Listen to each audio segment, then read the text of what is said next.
Iya, oke. Teman-teman, udah kelihatan ya? Screen-nya udah ada belum? Sudah, Kak. Udah ya? Oke. Aduh, Nadia, aku kangen nih. Nadia, boleh nggak Nadia bacain? Oh, ya, Kak. An Abi Abbas Abdillah Iya. Ibnu Abbas radhiyallahu anhuma qala kuntu khalqan nabiyya sallallahu alaihi Khalfa. wasallam kuntu khalqan nabiyya nabi sallallahu alaihi Ya. wasallam Allahumma sholli alaihi wasallam. yauman faqala ya gulamu inni Iya. u'allimuka kalimat Iya. ihfazillah Iya. tajidhu tujahak idza Iya. sa'alta fas'alillah wa idza sta'anta Ta'anta. fasta'in billah Billah. wa'lam anna ummata law ijtama'at ala yanfa'uka bi syai'in lam yanfa'uka Iya. illa bi syai'in qad katabahu Ya, qad katabahu Allahu lak wa ini tama'u ala ay yaduruka bi syai'in lam yaduruka illa bi syai'in qad katabahu Allah alaik Iya. rufi'atil aqlam wa jaffatis suhuf Iya. rawahu Tirmidzi Iya. qala Tirmizi. waqala hadisu ahsanu sahihun. Iya, oke. Sebentar ya, aku mau admit dulu orang-orang. Nah, belum selesai nih, lanjutin. Udah capek? Belum. Ihfazillah tajiduhu amamak ta'araf ilallahi fi rakhai ya'rifka fi shiddah wa'lam annama akhta'aka lam yakul yusibak wa ma asabaka lam yakul yukhti'ak wa'lam annan nasra ma'as sabri wa anna faraja ma'al karbi wa anna ma'al usri yusra. Iya, udah, makasih banyak jazakillah khair ya Nad. Ya Kak. Iya, jadi aku sengaja nggak bacain artinya dulu ya biar kita ngertiin bareng-bareng ya. Ini mohon maaf sebelumnya aku sekarang kamarnya rada pindah deket jendela. Jadi kedengaran kalau ada kedengaran suara ada di luar, suara orang-orang Mesir, jadi mohon maaf ya. Nah, jadi siapa ini yang masuk?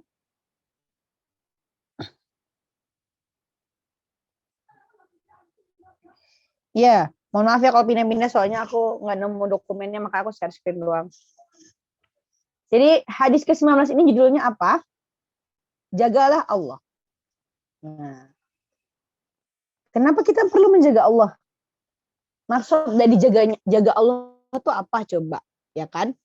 Maksudnya Allah itu kan zat yang paling besar, yang paling maha kuasa, yang paling segalanya, Tuhan semesta alam, Tuhan pencipta kita. Yang maha lebih, yang tidak ada kurang, yang nggak perlu sama siapapun, la yahtaj ila makhlukihi, nggak butuh hambanya, nggak butuh siapapun. Tapi kenapa kita disuruh jaga Allah? Nah ternyata teman-teman, ihfad itu bahasa Arab artinya jagalah, fi'il amr ya, fi'il atau suatu kata perintah lah kalau kita bilangnya. Jaga Allah yang dimaksud di dalam hadis Rasulullah SAW ini ya adalah ihfad awamirihi wamtithalatuha, menjaga awamirihi.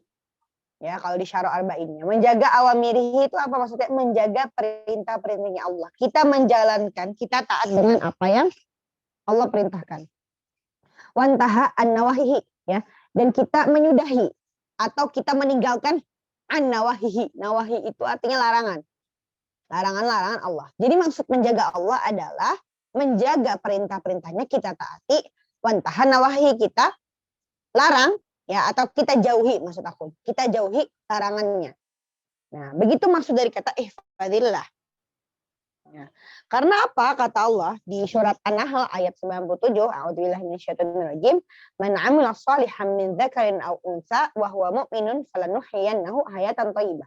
Barang siapa amila shaliha, beramal soleh, min dzakarin aw untsa, dari laki-laki maupun perempuan, dari hambaku laki-laki maupun perempuan, wa huwa mu'min, dan dia beriman kepada Allah, kepadaku, ya, seorang mukmin, falanuhyiyannahu hayatan thayyibah, maka aku akan memberikannya hayatan thayyibah, hidup yang berkah dan hidup yang bahagia. Thayyib, ya.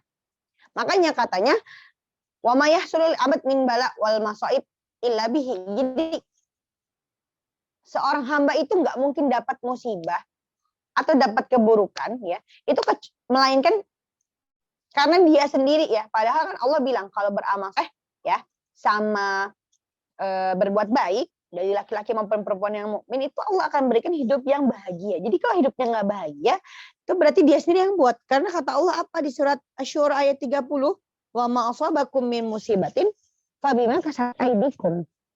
Dalam musibah itu terjadi fabima kasabat aydikum, kecuali karena tangan kita sendiri, tangan kalian sendiri. Jadi teman-teman, kita hal pertama itu introspeksi diri. Apa sih dosa yang telah kita lakukan? Apa sih kesalahan yang sudah kita lakukan?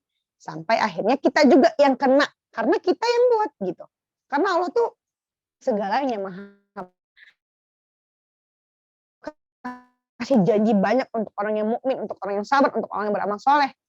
Hidup tuh di akhir tentram. Ya. Ketika kita merasa enggak tentram, berarti kita ada yang salah. Kita yang buat musibah itu ke diri kita sendiri. Ya, itu ya. Terus kalimat fadillah, diulangi lagi kalimatnya. Maka jagalah Allah. Tajidhu tujahak. Maka engkau akan temui Allah itu di hadapanmu. Maksudnya gimana? Amamak itu maksudnya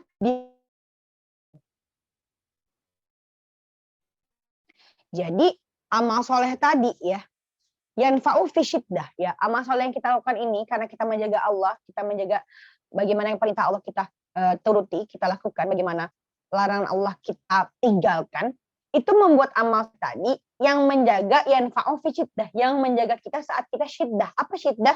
Dalam kesusahan.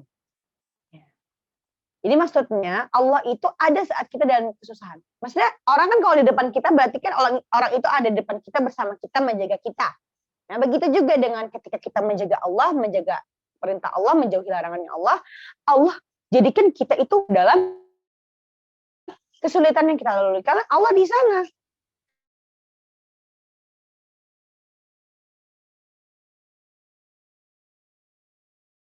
Kita gitu, ya.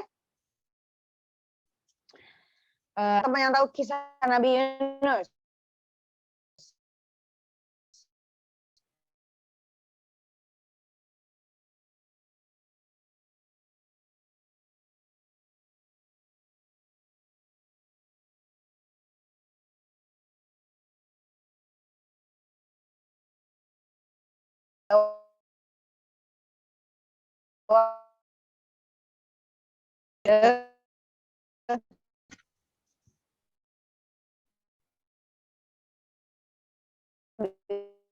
Setelah menzalimi dirinya sendiri, ya kan, beliau telah menzalimi dirinya sendiri. Maka dari itu arti doanya kan apa? La ilaha illa anta, wahai Allah, tiada Tuhan selain engkau, subhanaka inni, subhanaka, maha suci engkau ya Allah, ini kuntu minadz zalimin, sesungguhnya aku adalah termasuk orang-orang yang zalim dengan diriku sendiri karena sudah menyerah, ya kan. Tapi kata Allah juga di surat selanjutnya, ya, ada as-saffat, ya. Falaula annahu kana minal musabbihin lalabitsa fi batnihi ila yaumi yub'atsun. Falaula annahu, kalaulah dia, kata Allah. Kalaulah dia itu siapa? Nabi Yunus, teman-teman bisa lihat ya surat as-saffat di ayat 143 sampai 144, ya. Itu katanya apa? Kata Allah tuh kalaulah dia si Nabi Yunus ini, ya, enggak termasuk orang-orang yang minal musabbihin, orang-orang yang bertasbih, mengingat namaku, mensucikan namaku. Subhanallah itu katanya maha suci. Jadi sabbi itu mensucikan. Kalau dia bukan orang-orang yang mensucikan nama Allah, lalabitsa fi batnihi, maka aku akan biarkan dia itu di dalam perut ikan paus. Batun itu perut ya. Perut ikan paus ila yaumi yub'atsun, sampai hari kiamat tuh. Kata Allah, kalau dia berputus asa, kalau dia nggak tobat, kalau dia nggak ngerasa Allah itu maha besar dan akan bersama dia di saat kesulitan, maka beneran Allah tuh bakal biarin Nabi Yunus itu sampai hari kiamat di perut ikan paus. Tapi kan maha suci Allah. Allah keluarkan ya. Allah kabulkan doa Nabi Yunus. Ya, begitu ya. Jadi karena apa ya? Karena kalau ketika kita tahu menjaga Allah daripada perbuatan-perbuatan yang tadi aku sebutin, menjaga Allah tuh gimana? Yaitu adalah menjaga ketika kita kita menjalani perintahnya maupun menjauhi larangannya, ya kan? Nah, itu seperti doanya Nabi Yunus. Lalu di sini juga ada idza sa'alta, selanjutnya fas'alillah. Sa'al itu apa sih teman-teman? Sa'ala itu artinya bisa kita artikan bertanya. Tapi maksudnya di konteks ini, sa'ala artinya meminta. Karena kan kalau kita bertanya kan berarti meminta jawaban ya. Maksudnya kita ini ketika meminta kepada Allah, ketika kita meminta, maka mintalah kepada Allah. Karena Allah yang akan memberikan kita, ya kan? Jadi sa'al ini apa? Dibilangnya, fas'alillah, disuruh kita meminta kepada Allah, itu adalah sebuah isyarat bahwa kalau yang namanya hambanya Allah, itu gak boleh meminta selain kepada Allah. Ya kan? Apapun hajatnya, selalu mintalah kepada Allah. Ya. Atau apapun doa kita, meminta kita untuk dilancarkan dalam pekerjaan, dilancarkan dalam belajar, dilancarkan dalam bisnis, dilancarkan dalam menimba ilmu, kita semua mintai sama Allah. Kita ini hamba Allah. Jadi nggak ada tempat selain kepada Allah. Ya. Wa idza ista'antu artinya meminta perlindungan ya. Katanya kalau minta perlindungan juga ke siapa? Fasta'in billah. Maka minta perlindunganlah kepada Allah. Berlindung dari apa? Dari mara bahaya, dari godaan setan, dari keburukan, dari fitnah dunia, dari diri kita sendiri yang masih suka menzalimi diri kita sendiri secara tidak sadar, ya kan? Itu kita minta semuanya kepada Allah. Ya, makanya kalau kita ngaji juga kan kita di Al-Qur'an kan ada ya, fasta'in billahi minasyaitonir rajim. Maka mintalah perlindungan kepada Allah dari setan yang terkutuk.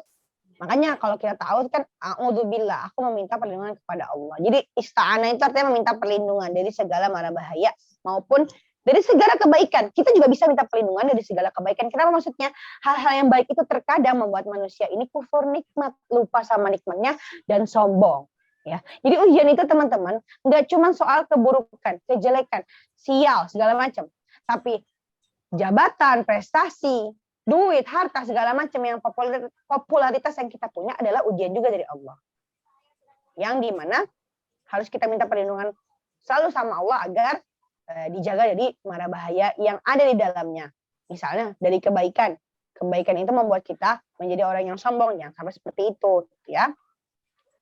Nah, di sini juga ada wa'alam annal ummah, ya. Dan ketahuilah ya wahai para pendengar hadis ini, ya kata Rasulullah, para sahabat dan juga kita umatnya, annal ummah law ijtama'at, ya, ketika seorang umat itu kan artinya kita ya umat ya, jamak dari orang-orang ya, kumpulan orang-orang ya. Jadi ketika sekumpulan orang law ijtama'at berkumpul ala ayyan fa'uka bi syai'in, ya. Dan mereka itu pengen memberikan manfaat buat kamu. Pokoknya mereka tuh kayak misalnya zaman sekarang surprise gitu kan ya, patungan beberapa terus pengen ngasih hal yang baik, misalnya kasih duit atau rumah gitu misalnya kalau dikasih ke materi gitu ya. Terus apa? Itu merasa orang-orang itu berkumpul itu karena untuk manfaat buat kita. Tapi apa kata Allah? Mau sebanyak apapun satu Indonesia ini pun urunan patungan buat beliin sesuatu yang sekiranya bagi kamu bermanfaat dan bagi mereka bermanfaat untuk kamu, lam yanfa'uka illa bi syai'in qad katabahu Allahu laka. Tapi sungguh tidak akan memberikan manfaat sedikit pun kecuali apa yang sudah Allah tetapkan kepada kamu, ya. Jadi mau sebanyak apapun orang di dunia ini berkumpul ya untuk memberikan manfaat untuk kamu, tapi kalau jalannya bukan itu, tempatnya bukan itu, caranya bukan itu yang bermanfaat buat kamu, bukan itu yang ditetapkan untuk kamu, maka tidak akan pernah bermanfaat untuk kamu. Karena semua ini Allah yang ngatur. Ya, makanya ya ketika melakukan sesuatu itu semuanya karena Allah. Kita minta perlindungan sama Allah, minta kelancaran sama Allah agar ya maksudnya apakah setelah ini aku jadinya nggak boleh patungan nih Kak nih buat teman-teman, aku patungan sama teman-teman buat donasi. Enggak, bukan kayak gitu. Tapi ketika kita mau berdonasi, ketika kita mau ngasih sama teman, kita mau udah bareng-bareng nih, ngumpul buat bahagiain dia, kita berdoa sama Allah agar ini benar-benar bermanfaat buat dia. Karena yang tahu bermanfaat siapa? Allah. Bahkan dia sendiri juga nggak tahu apakah ini bermanfaat atau hanya ingin menyenangkan dia.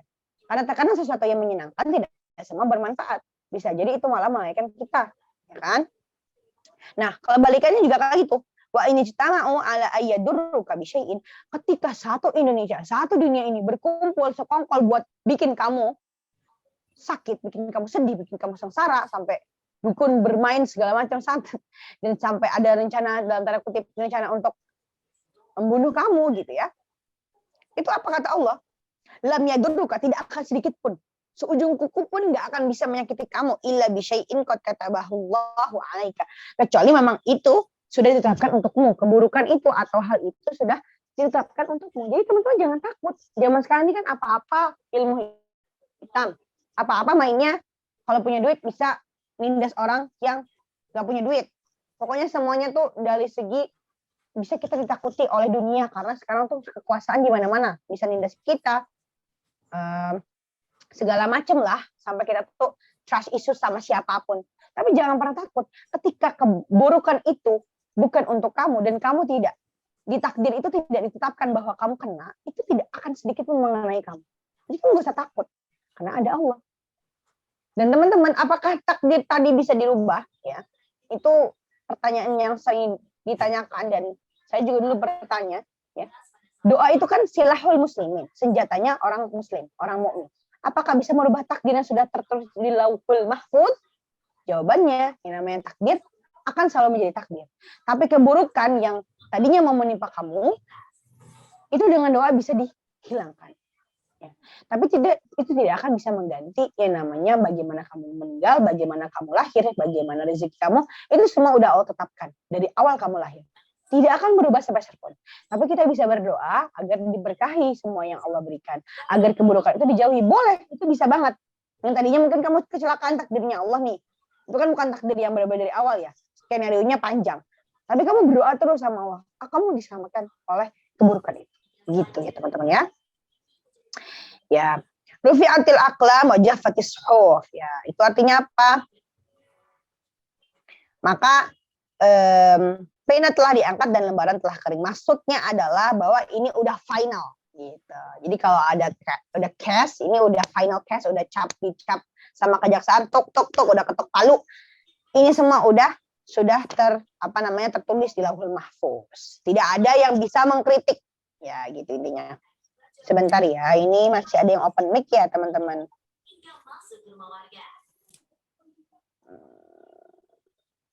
Iya, oke. Maaf ya tadi agak sedikit kedengeran soalnya. Nah, oke lanjut ya. Tadi riwayat siapa? Riwayat Tirmizi. Hadis ini hasan sahih. Wa fi riwayatin ghairi Tirmizi, dan ada riwayat lain nih selain dari Tirmizi. Dari siapa? Ya pokoknya di hadis selain Tirmizi lah. Di jalurnya beda gitu ya. Bilangnya apa? Ihfadillaha tajiduhu amamak. Sama ya. Ketika kamu menjaga Allah, yang tadi maksud menjaga adalah mentaati dan menjauhi larangannya, Allah akan ada di situ. Ta'arraf ilallah firraqa. Nah, ta'arraf ilallah. Ini juga fi'il amar, ini juga kata perintah. Kenallah Allah, maksudnya apa? Ingatlah Allah saat kamu rokok, saat kamu tinggi, dalam keadaan bahagia, senang, bahagia, semuanya dapat, kamu punya jabatan, kamu punya harta, kamu punya cinta, semuanya kamu punya. Ingat ya. Maka apa balasan Allah? Ya'rifka fi syiddah. Allah akan mengingat kamu saat kamu sulit. Allah akan bantu saat kamu sulit. Allah akan di sana saat kamu sulit. Ketika kamu itu saat senang, ingat kepada Allah. Kita manusia ya, itu udah jadi normal, udah jadi naturally begitu. Ketika sedih baru ingat sama Tuhan, baru ingat sama Allah. Ketika senang lupa, ya. Kadang juga jangankan Allah ya, Manusia yang wujudnya ada aja kalau kita lagi senang ya, kita lupa sama yang namanya kita dari bawah. Kita inginnya teman-teman yang atau orang-orang yang udah di atas aja selevel sama kita. Kita kira kita bahagia karena mereka. No, harusnya kita bahagia sama orang yang mau nolongin kita dari bawah, mau bantu kita dari bawah. Kita jangan lupakan mereka. Sama manusia aja nggak boleh lo melupakan orang yang udah nemenin kita dari awal sampai tinggi, apalagi sama Allah yang membuat kita tinggi. Ya, gitu ya. Wa alam annama akhta'aka lam yakun yusibak ya. Maka ketahuilah ya, apa yang meleset bagimu tidak akan menimpamu. Dan apa yang menimpamu kebalikannya tidak akan meleset bagimu. Maksudnya apa sih? Ya, apa yang untuk kamu itu pasti untuk kamu. Nggak akan meleset. Ya, dan apa yang bukan untuk kamu nggak akan pernah buat kamu. Ya, kalau kata Habibie, kata almarhum J. Habibie ya kan, kamu jungkir balik pun kalau soal cinta ya, kamu jungkir balik pun kalau Ain punya saya, ya udah akan jadi milik saya. Benar. Karena mau kita jungkir balik mau dapetin sesuatu itu, mau kita sampai misalnya pengen beli iPhone 14 Pro Max gitu ya, lagi jual ginjal, bukan rezeki kamu, nggak akan kamu bisa miliki. Tapi kalaupun kamu mau menghalau di segala cara, aku nggak mau nih sama sekali masuk ke sini, aku misalnya, aduh aku nggak mau banget dapetin ini, aku nggak mau, tapi ternyata rezeki kamu udah nolak misalnya, kamu udah pokoknya aku mau masuk kuliah atau masuk kerja masuk kuliahan ini aku mau asal-asalin aja lah karena aku nggak mau kesini gitu kan. Ternyata minus, karena rezekinya di situ. Tapi ada orang berusaha, suka tenaga, nggak dapat karena bukan rezeki di situ. Jadi maksudnya Allah sudah mentakdirkan apa yang untuk kamu akan untuk kamu, dan apa yang bukan untuk kamu nggak akan untuk kamu. Jadi kamu jangan takut diambil orang lain. Begitu juga soal rezeki. Ada orang yang saingannya luar biasa sampai ngasih ilmu santet-santet ya biar panglaris gitu lah. Saking takutnya nggak laku. Padahal kalau emang rezeki dia hari itu ada, dia akan dapat gitu. Jadi memang nggak usah takut ya. Dan jangan sampai main kasar juga. Misalnya ada lagi di sekantor ya sama seseorang yang orang ini kayaknya dia kerja keras banget gitu. Terus kita kayaknya pemalas apa gimana, kita takut itu kan. Terus akhirnya kita merasa, aduh nih kayaknya harus diapain nih orang nih biar dia lupa dengan tugasnya. Mau kita hancurin tuh komputernya, kita ilangin file-filenya, rezeki dia tetap dia yang menjadi yang terbaik di kantor itu, atau tetap rezekinya ada di dia. Begitu juga kita nggak usah takut ketika kita kelihatannya ada orang lain yang pengen jahatin kita. Ketika bukan rezeki dia, nggak akan meleset sekalipun, itu akan tetap jadi milik kita. Ya, ini ngajarin kita untuk apa? Untuk ikhlas kepada jalan yang Allah berikan. Dan sabar ketika kita belum dapat itu, berarti bukan itu rezekinya. Tapi ada yang lain yang lebih baik untuk menunggu gitu ya. Sama juga nih sama teman-teman ya, bagi teman-teman yang belum dalam tanda kutip belum menikah misalnya ya.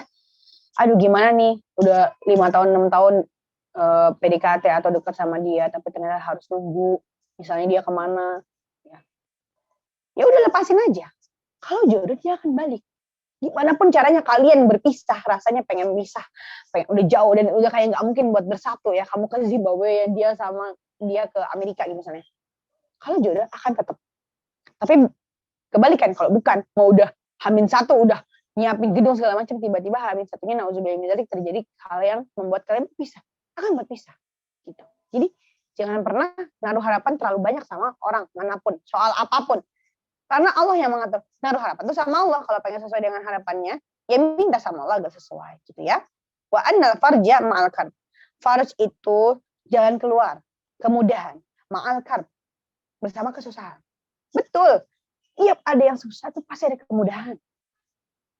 Mungkin ngerasainnya bukan 1-2 hari, 2 minggu ke depan, 3 bulan ke depan, atau ada yang baru 1 tahun ke depan menyadari bahwa ada kemudahan setelah itu, tapi pasti Allah ganti. Ya, the storm will pass gitu kan. Badai itu masih berlalu, tenang gitu. Mungkin lama berlalunya, tapi percaya sama Allah akan berlalu. Karena apa? Kata Allah, ana fi dhanni 'abdi bihi katanya.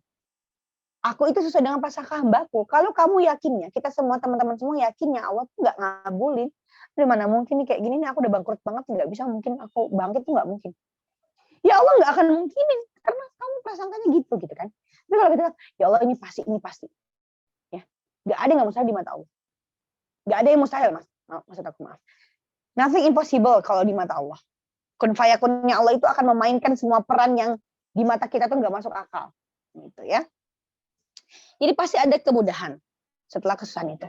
Dan kita tahu ayatnya gimana? Wa anna ma'al usri yusra. Ya, inna ma'al usri yusra. Ketika ada kesusahan pasti ada kemudahan di belakangnya. Gitu. Ya, teman-teman. Jadi apa sih yang bisa kita ambil di sini? Ya ketika kita menjaga Allah, kita mentaati perintah Allah, kita menjauhi larangannya, Allah tuh selalu ada buat kita. Ketika kita mengingat Allah di saat kita senang, Allah akan ada di saat kita mudah dan akan kita permudah gitu.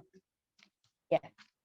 Jadi jangan juga, oh udah aku ingatin saat Allah, aku ingat Allah saat bahagia aja dia berarti saat sedih, aku stres, habis itu aku ngadu-ngadu, ngamuk-ngamuk, ya enggak juga. Ingat Allah tuh semuanya di segala sisi gitu ya teman-teman ya.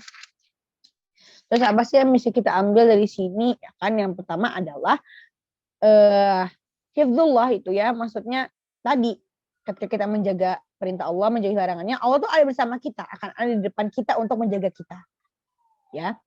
Dan yang kedua, ketika manusia itu membutuhkan pertolongan, ya, maka mintalah kepada Allah karena nggak ada lagi yang bisa kita minta tolong tuh selain kepada Allah, ya. Nggak mungkin gitu ya. Allah Rasulullah juga bersabda di hadis yang lain, ya dikeluarkan oleh Bukhari, wa tu'inu ar-rajul fi dabbatihi fatahmiluhu 'alaiha an tarfa'alahu 'alaiha mata'ahu sidq. Jadi ketika ada seseorang ini susah banget buat, jadi kan dia berjalan, dia musafir ya, lalu dia mau mengangkat mata itu perhiasan, banyak ke dalam rokibah atau tunggangannya dia, ya fi dabbah ya, tunggangannya dia. Tapi kayaknya nggak mungkin, dia ini kecil, terus ini perhiasannya banyak, tapi dia minta kepada Allah. Sedekah katanya. Sidquhu maksudnya. Berhasil. Naik gitu. Atas izin Allah bisa dia. Oke. Karena kan tadi aku udah selesai ya, tinggal faidahnya aja. Aku ngasih tahu bagaimana manfaat dari hadis ini. Kebetulan kan teman-teman juga punya PDF-nya ya.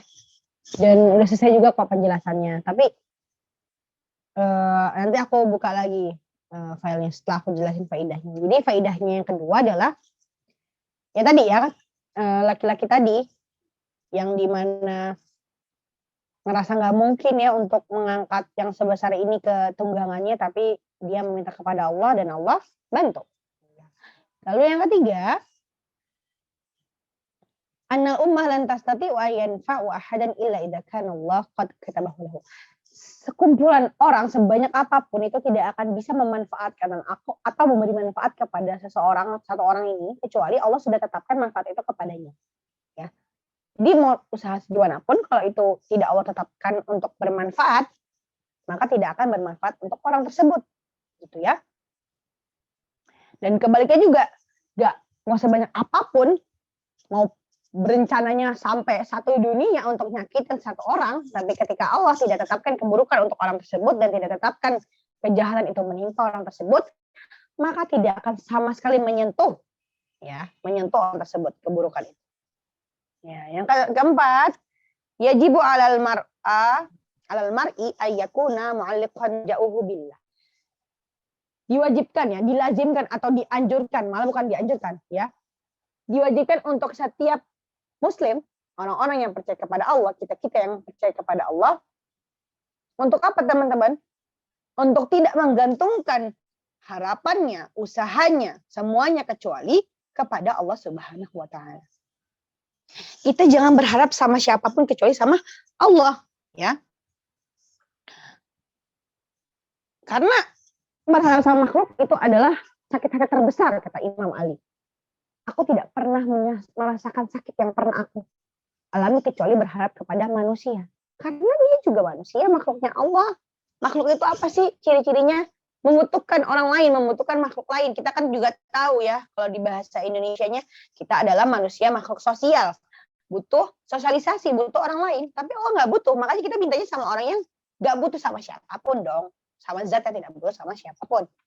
Lalu selanjutnya,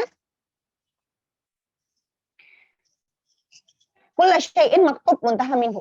Apapun itu udah dimaktub sama Allah, sudah tertulis di Lauhul Mahfuz. Semua kita itu sudah tercatat sama Allah. Hari ini gimana, hari gitu gimana. Tapi yang tadi aku tekanin bahwa bisa kita rubah yang buruk-buruk itu dengan doa. Tapi bukan berarti merubah gimana kita meninggal, gimana kita lahir, gimana kita rezeki kita. Itu tidak akan merubah itu. Tapi kita bisa merubah itu, bisa merubah keberkahan di dalamnya. Bagaimana kita bisa menikmati hal-hal itu gitu ya.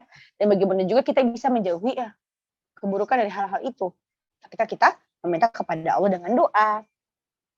Lalu yang kita tahu juga di faidah hadis ini, jika kita ingat Allah dengan ketaatan, di saat kita sehat, saat kita bahagia, di saat kita tinggi, maka kata Allah, apa? Allah akan mengetahui kita, Allah akan menemani kita, Allah akan mengingat kita ketika kita sedang susah. Dan Allah akan bantu, Allah akan tolong, dan Allah akan menghilangkan kesusahan yang ada gitu. Masya Allah gitu ya. Lalu faidah selanjutnya, ketika memang seseorang itu telah ditetapkan kepada Allah, dapatnya segini, nggak akan meleset ke orang lain. Dapatnya ini, nggak akan meleset ke orang lain. Pasti akan buat dia. Tapi ketika Allah menetapkan sesuatu bukan untuk orang ini, maka nggak akan untuk orang ini. Gitu. Jadi setiap manusia sudah ada jatahnya. Tidak akan diambil sama orang lain, tidak akan dimiliki sama orang lain, pun dia tidak akan memiliki apa yang orang lain dapatkan. Karena sudah ada jatahnya, sudah ada porsinya. Dan Allah tidak akan membuat porsi itu meleset ke orang lain. Ya gitu ya. Lalu ada faedah selanjutnya. Untuk orang-orang bisyarah ya. Ini tuh bisyarah, kabar gembira untuk orang-orang yang sabar. Ya. Karena pertolongan itu bersama orang yang sabar. Ini hadis kan full banget buat kita ikhlas. Buat kita melanjutkan hidup ini dengan percaya bahwa Allah itu nolongin kita.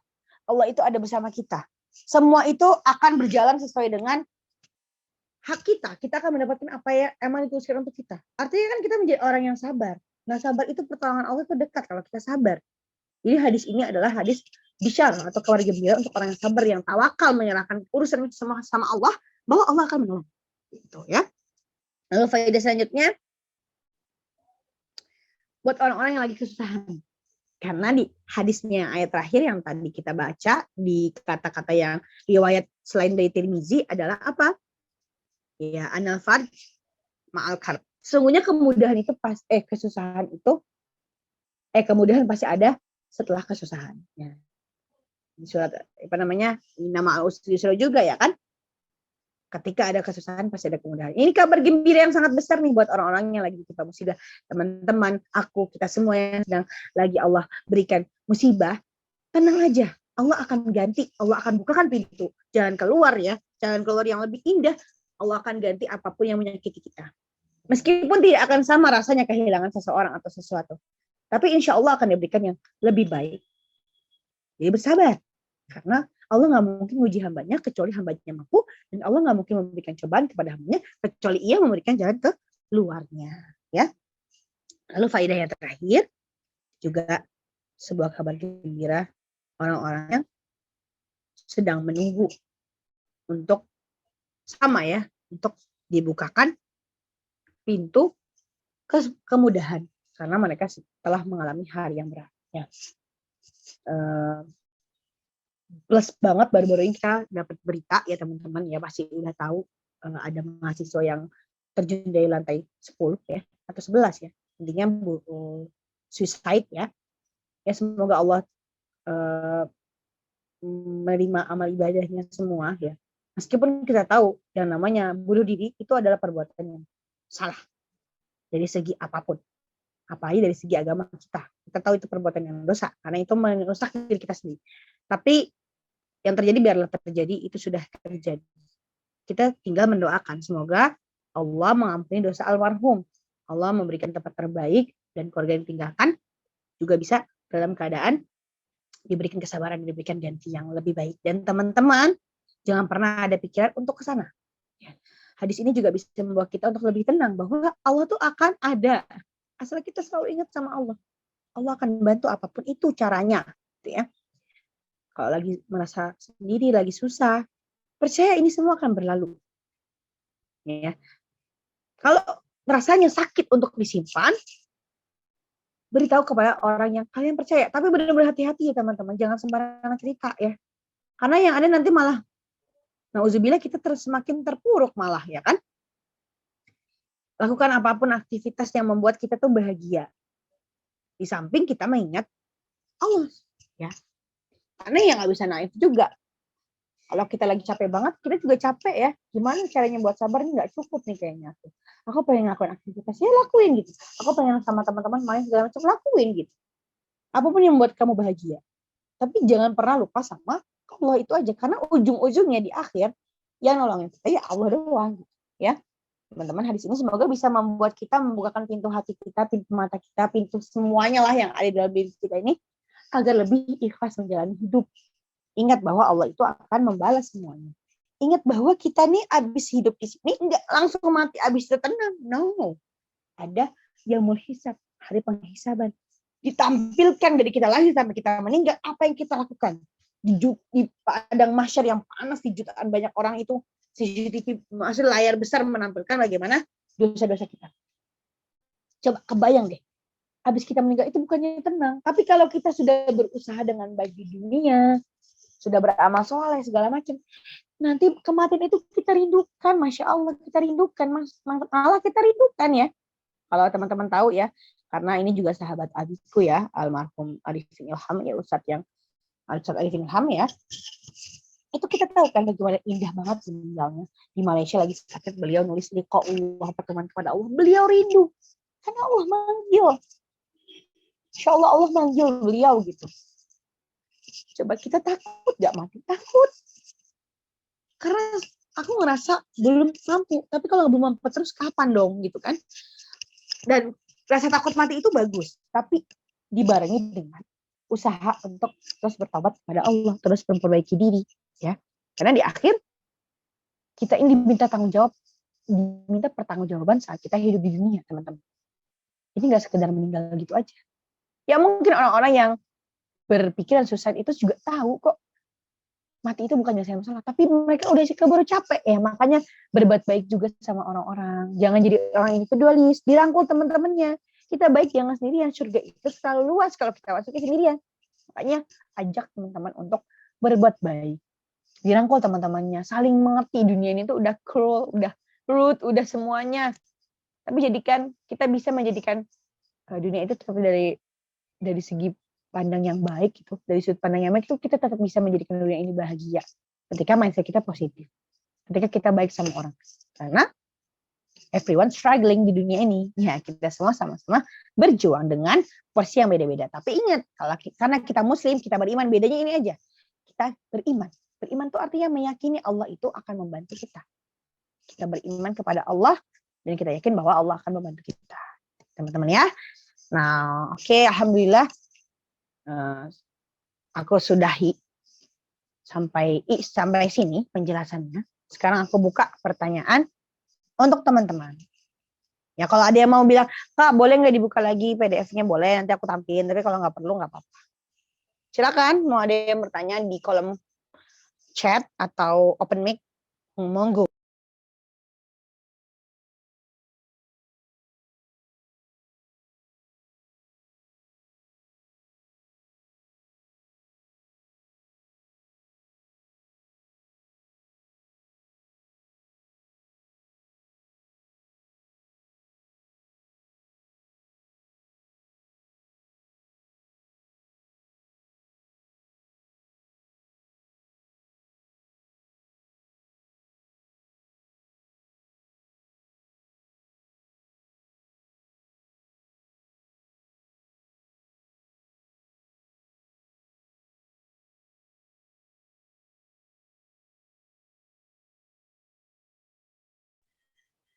Nggak ada yang mau bertanya?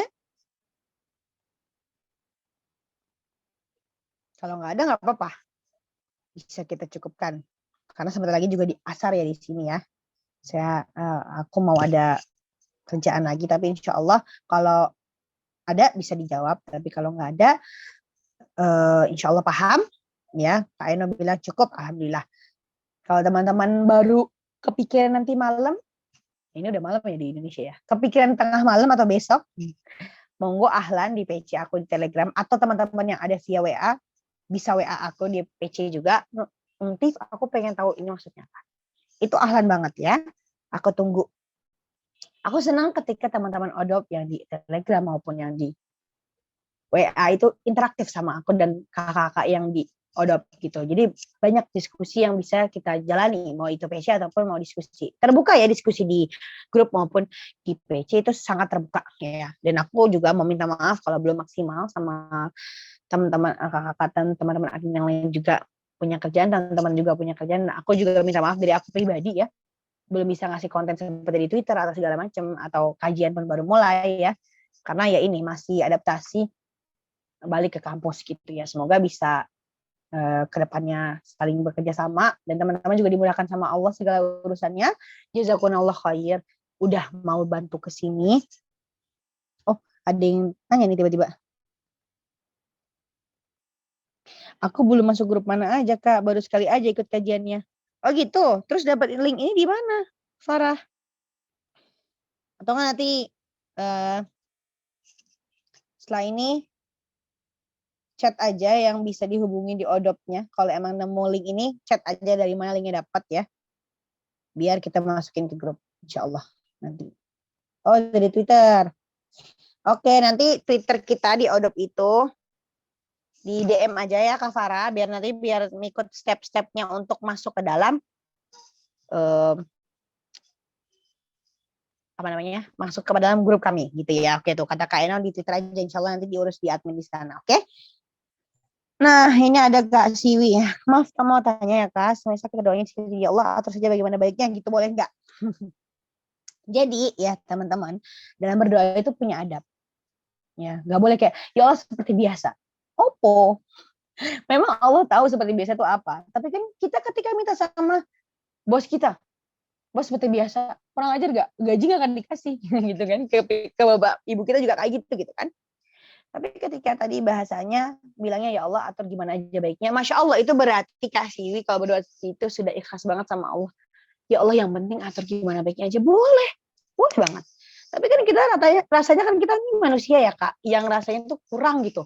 Minta tuh pengen banyak. Karena keperluan kita banyak. Aku jujur, listku banyak biasanya kalau dalam berdoa. Karena aku pengen semuanya. Aku detailin biar Allah tuh benar-benar tahu nih aku serius bagian ini gitu. Jadi ketika kita pengen dikabulkan, tentu saja kita harus detail doanya. Meskipun Allah Maha tahu tanpa kita harus sebutkan itu. Tapi ketika kita berdoa, ya Allah atur aja bagaimana baiknya. Masya Allah itu udah ikhlas tingkat tertinggi. Aku pernah kayak gitu. Ketika doa yang aku pingin itu, Masya Allah 3 tahun 3 tahun berturut-turut belum dikabulkan. Ataupun dikabulkan mungkin dari segi yang lain. Aku disehatkan, aku dilancarkan. Tapi doa ini belum juga Allah kabulkan. Tapi ternyata aku mikir, oh memang ternyata belum dikabulkan karena bukan ini buat aku. Rezekinya di yang lain. Terus ini nggak baik buat aku berarti. Dan akhirnya aku di titik menyerahnya aku, tapi aku tahu bukan berarti aku udahlah aku nggak akan dikabulin sama Allah. Tapi aku bilang kayak gitu juga, ya Allah terserah aja deh, terserah engkau gimana. Pokoknya semua terserah engkau tahu yang terbaik. Insya Allah itu melatih kita kesabaran kita dilatih, ikhlas kita dilatih, insya Allah Allah mudahkan. Itu ya kasih boleh banget ya. Tapi berarti kakak sudah menyerahkan semuanya kepada Allah. Tidak ada spesifikasi doa. Tapi kalau lagi pengen sesuatu yang spesifik, mintanya spesifik juga. Gitu ya Kak Siwi ya. Semoga bisa dipahami insya Allah ya. Oke.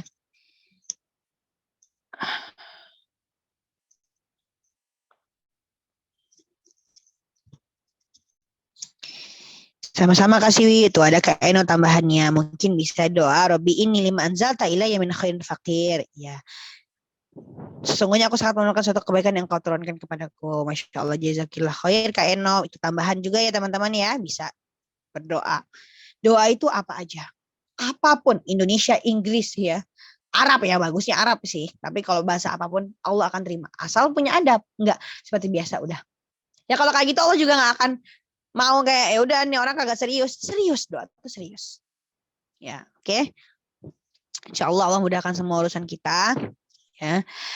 Sekali lagi jazakumullah khair udah mau datang. Insya Allah minggu depan kita lanjut kajian tafsir ya, mungkin tidak dengan buku yang kemarin Atibian ya, karena bukunya ketinggalan di Indonesia, qadarullah saya lupa. Insya Allah nanti dicari lagi buku yang lain, tapi kita akan tetap mengkaji ayat per ayat insya Allah ya. Ada lagi nih yang nanya. Kalau adabnya berdoa waktu sujud dalam salat gimana, Tif? Adabnya sujud terakhir. Yang pasti di dalam sujud terakhir kita sudah membaca Subhanallah a'la dan ya udah berdoa selama apapun karena emang aqrabu apa namanya? Ilallah ya aqrabu aqdan ilallah wa huwa sajid. Saat yang paling dekat saat hambanya dengan Tuhannya yaitu saat dia bersujud. Keluarin semuanya.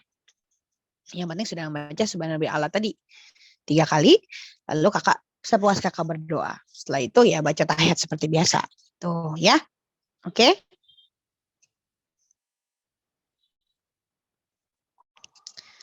Oke ya.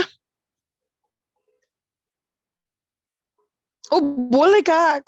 Ya boleh selama apapun. It's okay. Rasul aja ingat gak Rasulullah tuh ceritanya tahiyat itu lama sampai bengkak karena beliau sangat khusyuk. Begitu juga dengan berdoa dalam sujud. Sampai nangis-nangis. Itu subhanallah. Allahu ya. Boleh banget ya Kak. Tidak ada yang membatasi. Boleh dikeluarkan semua. Kita curhat sama manusia aja bisa sampai nangis-nangis. Apalagi curhat sama Allah. Gitu. Jadi nggak apa-apa ya. Oke. Case close atau gimana? Ada yang mau bertanya lagi? Pas banget udah azan ini. Alhamdulillah bisa dipahami ya. Insya Allah kita bertemu lagi di minggu depan.